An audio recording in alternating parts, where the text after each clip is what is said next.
إن الحمد لله نحمده ونستعينه ونستغفره ونعوذ بالله من شرور أنفسنا ومن سيئات أعمالنا من يهده الله فلا مضل له ومن يضلل فلا هادي له أشهد أن لا إله إلا الله وحده لا شريك له وأشهد أن محمدا عبده ورسوله اللهم صل وسلم على محمد وعلى آل محمد كما صليت على إبراهيم وعلى آل إبراهيم إنك حميد مجيد قال الله تعالى في كتابه الكريم يا أيها الذين آمنوا اتقوا الله حق تقاته ولا تموتن إلا وأنتم مسلمون وقال تعالى يا أيها الذين آمنوا اتقوا الله وقولوا قولا سديدا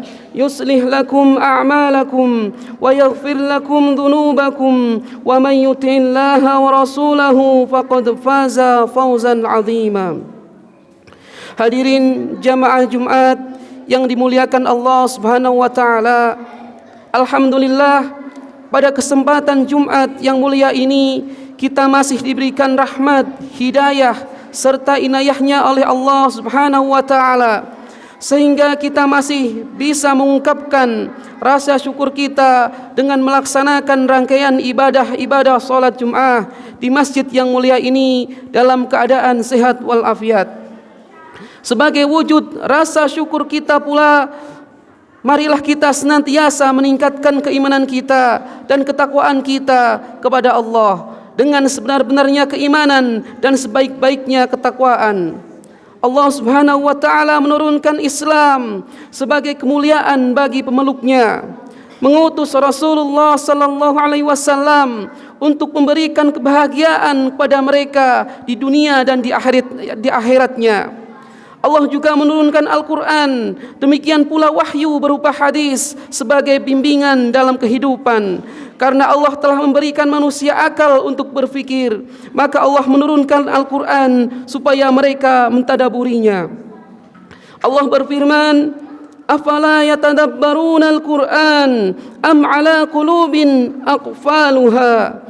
Tidaklah mereka mentadaburi Al-Quran ataukah hati mereka yang terkunci. Quran surah Muhammad ayat 24. Jamaah yang dimuliakan Allah Subhanahu wa taala, siapapun yang mempelajari Al-Quran, siapapun yang pelajari hadis Nabi sallallahu alaihi wasallam, pasti Allah akan muliakan dia di dunia dan di akhirat. Tapi siapa yang berpaling dari Al-Quran dan hadis, ia pasti akan Allah hinakan di dunia dan di akhirat. Maka tiada lain kewajiban setiap hamba adalah untuk senantiasa berpegang kepada kedua perkara ini. Rasulullah bersabda, taraktu fikum amrayni lan tadillu ma tamassaktum bihima kitaballahi wa sunnata nabi.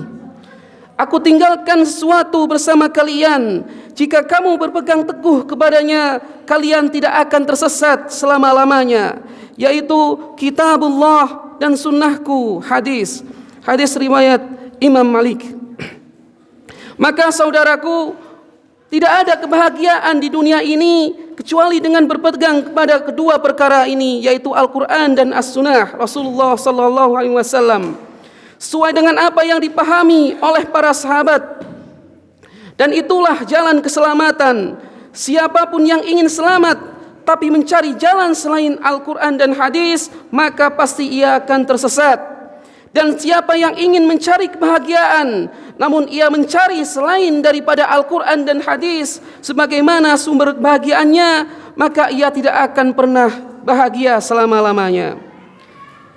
Jamaah rahimani rahimakumullah, untuk berpegang teguh kepada Al-Quran dan hadis tidaklah mudah, karena membutuhkan kepadanya kekuatan iman dan ketakwaan, berbagai cobaan, hinaan, yang semua itu juga membutuhkan keyakinan yang kuat kepada Allah Azza wa Jal.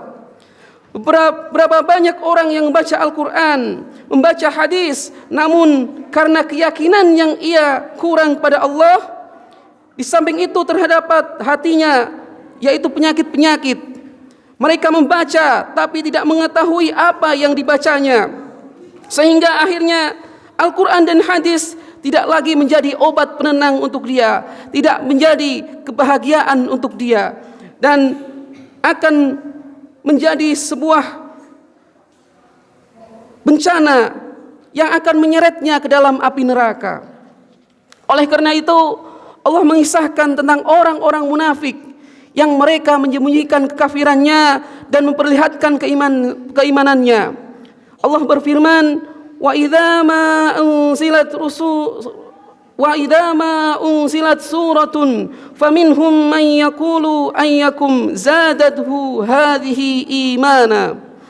Apabila diturunkan surah dari Al-Quran, di antara orang-orang munafik itu ada yang berkata, siapa yang bertambah keimanannya dengan diturunkan surah tersebut? Maka Allah menjawab, فَأَمَّا الَّذِينَ آمَنُوا فَزَادَتْهُمْ إِيمَانًا وَهُمْ يَسْتَبْشِرُونَ. Adapun orang yang beriman kepada Allah, yang yakin dan membenarkan Rasulullah dengan diturunkan surah Al-Quran, bertambahlah keimanan mereka dan hati mereka bergembira ketika diturunkan Al-Quran. Lalu di ayat selanjutnya Allah menegaskan, wa ammal ladzina fi qulubihim maradun fazadathum rijsan ila rijsihim wa matu wa hum kafirun. Orang-orang yang ada di hatinya penyakit kemunafikan, maka dengan Allah turunkan surah Al-Quran, mereka akan bertambahlah penyakit yang ada di hatinya, di samping penyakit yang sudah ada. Quran surah At-Taubah ayat 124 sampai 125. Maka celakalah saudaraku, seorang yang ternyata hatinya bertambah penyakitnya dengan Al-Quran. Hal ini karena kurangnya keyakinan kepada Allah, kurangnya keyakinan ia kepada hari akhirat, dan kurangnya keyakinan akan kebenaran Rasulullah sallallahu alaihi wasallam. Maka siapapun yang ingin mengikuti Al-Quran dan hadis, hendaklah yang ia lakukan yang pertama ialah membersihkan hatinya dari berbagai macam noda dan kotoran maksiat. Karena noda dan kotoran maksiat itu yang menyebabkan ia lemah untuk mengikuti Al-Quran dan hadis Rasulullah sallallahu alaihi wasallam. Penyakit-penyakit cinta dunia, penyakit kesombongan, penyakit kedengkian, itu semua menyebabkan ia tidak bisa menerima hidayah dari Al-Quran dan hadis Nabi sallallahu alaihi wasallam. Lihatlah Fir'aun yang sombong. Penyakit kesombongannya itu menghalanginya ia beriman kepada Nabi Musa. Padahal Fir'aun yakin bahwa Nabi Musa benar. Allah berfirman, wajahadu biha wastaiqanatha anfusuhum dzulman wa huluwa. Mereka Fir'aun dan kaumnya mengingkari risalah Nabi Muhammad. Mereka Fir'aun dan kaumnya mengingkari risalah Nabi Musa. Padahal hati mereka yakin akan kebenaran, akibat dari kesombongan mereka dan keangkuhan mereka. Quran surah An-Naml ayat 14. Penyakit hati ini apabila kita biarkan ia berada di hati, akan menyebabkan Al-Quran tak lagi bermanfaat untuk hatinya. Lihatlah si Bal'am yang seringkali kita bacakan ayatnya. Allah telah ajarkan Taurat kepadanya, tapi ia memiliki dua penyakit hati yang mengerikan, yaitu cinta syahwat dan mengikuti hawa nafsu. Akhirnya apa? Ayat-ayat yang Allah ajarkan kepadanya tak lagi bermanfaat, bahkan menjadi bumerang dalam kehidupannya. Maka siapapun yang ingin menjadi pengikut Al-Quran dan hadis, buanglah jauh-jauh cinta dunia yang berlebihan. Jangan sampai hati kita terpenuhi oleh hawa nafsu dan syahwat, karena dua perkara tersebut yang menjadikan seorang terseok-seok dalam mengikuti Rasulullah sallallahu alaihi wasallam. Allah berfirman, laqad kana lakum fi rasulillahi uswatun hasanah liman kana yarjullaha wal yawmal akhir wa dzakarallaha katsira. Sungguhnya telah ada pada diri Rasulullah itu suri tauladan yang baik bagimu, bagi orang-orang yang mengharap rahmat dan kedatangan hari kiamat, dan dia banyak menyebut Allah, berzikir kepadanya. Quran surah Al-Ahzab ayat 21. Sementara orang yang mengharapkan dunia, jangan ada sangka ia bisa mengikuti Rasulullah. Karena orang yang menginginkan dunia, seringkali perintah Allah dan Rasulnya tidak sesuai dengan kepentingan yang ia lakukan. Kepentingan yang ada pada dunia dia, bahkan untuk kepentingan komunitas-komunitasnya sendiri. Maka jamaah yang dimuliakan Allah Subhanahu wa taala, kita semua sudah tahu bahwa agama itu adalah dasarnya Al-Quran dan hadis. Tapi secara kenyataannya banyak orang yang tidak mau mengikuti Al-Quran dan hadis. Mereka hanya menggunakan Al-Quran dan hadis sebagai bacaan belaka, tapi tidak dengan mentadaburinya ataupun mengamalkannya. Hal ini karena ternyata hati mereka dikuasai oleh hawa nafsu.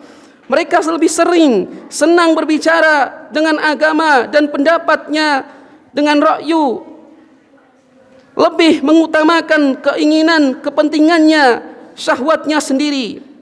Sehingga akhirnya menyebabkan orang-orang yang seperti ini tersesat di jalan yang benar. Bahkan mereka menafsirkan Al-Quran, menafsirkan hadis sesuai dengan keinginan mereka. Dan menganggap orang-orang yang mengikuti Al-Quran dan hadis tidak sesuai dengan pemahaman yang benar. Mereka menganggap pemahaman sahabat kurang terhadap Al-Quran dan hadis. Aqulu qawli hadha wa astaghfirullah li wa lakum.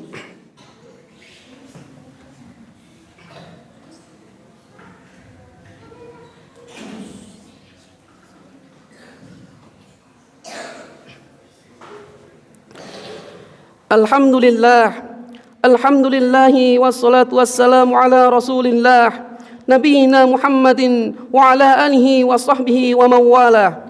Wa ashhadu an la ilaha illallah wahdahu la syarika lah.